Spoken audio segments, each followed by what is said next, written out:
Congressman Paul. Thank you, Mr. Chairman.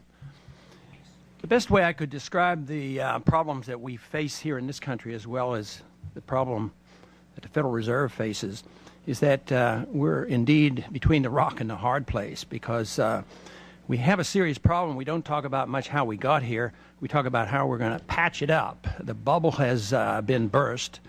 We saw what happened after the NASDAQ bubble burst. We don't ask how it was created, and then we have a housing bubble, and it's deflating and then it's spreading. And yet nobody says, where does it come from? And what is the advice that you generally get? And that is, inflate the currency. They don't say inflate the currency. They don't say debase the currency. They don't say devalue the currency. They don't say cheat the people who are saved. They say lower the interest rates. But they never ask you, and I don't hear you say too often, the only way I can lower interest rates is I have to create more money. I have to lower the discount rate. I have to make it generous. I have to increase reserves. I have to lower the interest rates and fix the interest rates, overnight rates.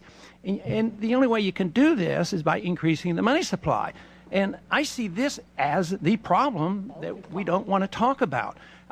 Currently, of course, we can't follow the money supply with M3, but we can follow one of your statistics, which is the MZM, the ready cash available, and we see that inflation is alive and well. It's that money supply figure is going up about 20% annualized, and this just means that the dollar gets weaker. And everybody said, well, the dollar that's great. Dollar weaker, we're going to have exports.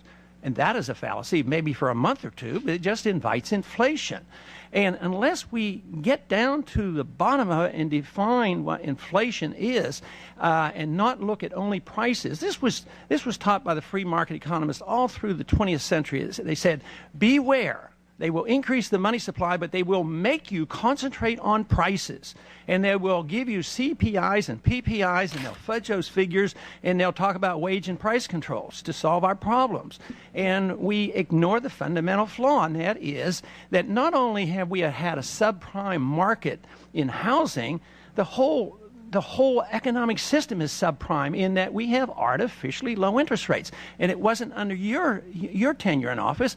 It's been going on for 10 years or longer, and now we're bearing the fruits of that policy. I mean, a 1% interest rate, overnight rates, and that's not a distortion. Instead of looking at these the consumer prices, which nobody in this country really believes, we need to talk about the distortion, the malinvestment, the misdirection, the bad information that is gotten from artificially low interest rates. In many ways, some people refer to you as a price fixer, because you fix interest rates.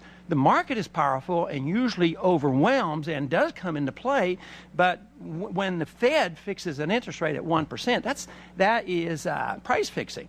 At the end of your testimony, you suggested that we should address this housing crisis and we should have rules that would address deceptive lending practices.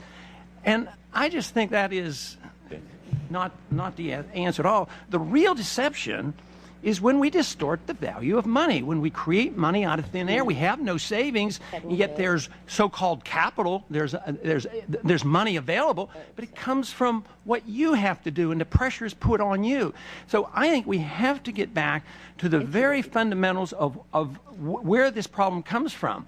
And the bubbles occur when we have this malinvestment and the creation of new money.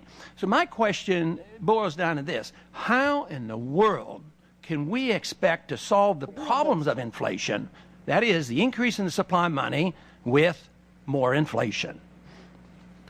Well, Congressman, first, just a small technical point on the growth in money. Money growth has been pretty moderate over the last few years. The increase in MZM is probably related to the financial turmoil. People have been taking their savings out of risky assets, putting them into the bank, and that makes the money data show faster growth. So I'm not sure that's indicative of policy necessarily. What we're trying to do is follow the mandate that Congress gave us, and the mandate that Congress gave us is to look at employment and inflation as measured by domestic price growth. And as I talked about today, and I think you would agree that we do see risks to inflation, and we are taking those into account, and we want to make sure that prices remain as stable as possible in the United States. But how can you do this and pursue this the policy you have without further weakening the dollar. There's a dollar crisis out there, and people's money is being stolen. People who have saved, they're being robbed. I mean, if you have a devaluation of the dollar at 10%, people have been robbed of 10%. But how can you pursue this policy without addressing the subject that somebody's losing their wealth because of a weaker dollar, and it's going to lead to higher interest rates and a weaker economy? If somebody has their wealth in dollars and they're going to buy consumer goods in dollars, and it's a typical American, then the decline in the dollar, the only effect it has on their buying power is it makes imported goods more expensive. Yeah, but not if you're retired and elderly and you have CDs and their cost of living is going up no matter what your CPI says. Their cost of living is going up and they're hurting, and that's why the people in this country are very upset.